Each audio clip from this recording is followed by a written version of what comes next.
طبعا كلنا من شوية شفنا فوز نادي الزمالك على النادي الأهلي بهدفين مقابل هدف، أو خسارة النادي الأهلي أمام نادي الزمالك، سميها زي ما تسميها. قبل ما نروح لتحليل الأهداف زي كل فيديو، أنا عندي تعليق بسيط بس على اللي حصل في الماتش النهاردة. هو طبيعي إن أي حاجة في الدنيا أو أي عملية في الدنيا بيكون ليها مدخلات ومعطيات، احنا بنعمل لها بروسيسنج عشان تطلع لنا مخرجات او نتائج. وانا اول ما شفت تشكيله مارسيل كولر للمباراه دي قلت ان التشكيله دي مش هتدينا اي معطيات او اي نتائج غير اللي حصل النهارده. مارسيل كولر بادئ اللقاء بتشكيله غريبه وعجيبه الشكل، وتحس ان هو بيقول لجوزيه جوميز خد يا عم جوميز الماتش ده انا مش عاوزه، والثلاثه بونت دول ما يلزمونيش، سيبك من اللي عمله الحكم وسيبك من الكور اللي كانت لعيبه النادي الاهلي بتدور عليها، ولكن ركز في اللي مارسيل كولر عمله لانه حرفيا بادئ بتشكيل غلط جدا. والدليل على كده اني اول مره اشوف كولر من يوم ما مسك النادي الاهلي بيعمل 3 تغييرات ما بين الشوطين. لا ومش بس كده، ده كمان كمل تغييراته في الدقيقه حاجه و60. طبعا ده غير توهان لعيبه النادي الاهلي بالكامل، مش فكره خط دفاعك بس اللي تايه او نص الملعب. وركز برضو معايا على حته نص الملعب دي، لان الزمالك كان مستحوذ على نص ملعب النادي الاهلي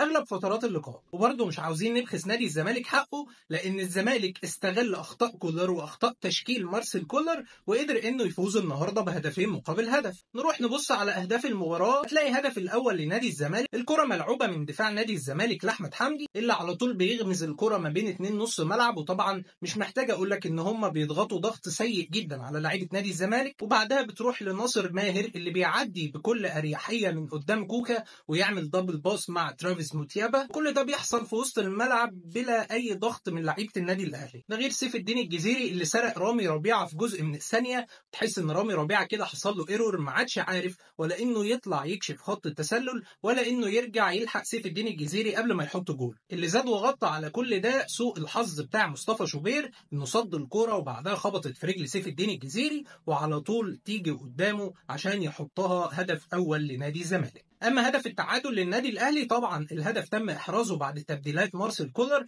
وخاصه تبديل عبد القادر اللي عمل شغل الى حد ما كويس النهارده. وبعد فاصل من التمريرات بالنسبه للاعيبه النادي الاهلي، الكره بتروح لعبد القادر اللي على طول بياخد الكره وينقلها الناحيه الثانيه ويتحرك كمان معاها، يروح مكان عمرو السوليه في مركز 8 ناحيه اليمين، وعمرو السوليه يروح مكانه ناحيه الهاف ويزيد في منطقه الجزاء عشان يعمل زياده عدديه ناحيه اليمين لحد ما الكره بتتنقل وتروح لمحمد مجدي قفشه اللي بيستلمها على طول ويودي محمد شحاته في ملعب تاني خالص غير ملعب اللقاء، ويحط الكرة لرضا سليم اللي بيعملها عرضيه للي زايد في منطقه الجزاء احمد عبد القادر عشان يحط الهدف الاول للنادي الاهلي. اما عن هدف فوز الزمالك على النادي الاهلي وهو الهدف الثاني واللي سجله سيف الدين الجزيري، فالكرة كانت اوت طويل ملعوب من الزناري، طبعا سوء تقدير كبير جدا من وسام ابو علي اللي نط قبل الكرة وما لحقش على طول انه يطلع الكرة بدماغه عشان الكرة تعدي. وكمان عمر كمال عبد الواحد ما حطش دماغه في رجل لاعب نادي الزمالك اللي بيلعبها،